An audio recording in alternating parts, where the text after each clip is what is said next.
इकडे आली इकडे थांब परत फिरली पाहिजे तुझ्याकडे आली बघ तुझ्याकडे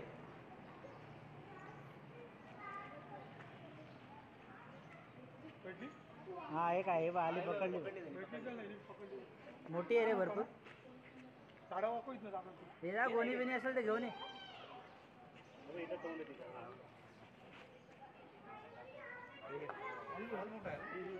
अरे धामण आहे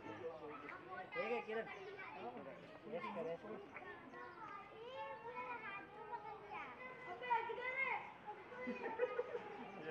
अजगर आहे खाय का देख खाल्लंय त्याने काहीतरी वाटलं धामण आहे धामण आहे रे चावतील ना मग धामणच एवढी मोठी चावत नाही ना नाही धामण नाही चावत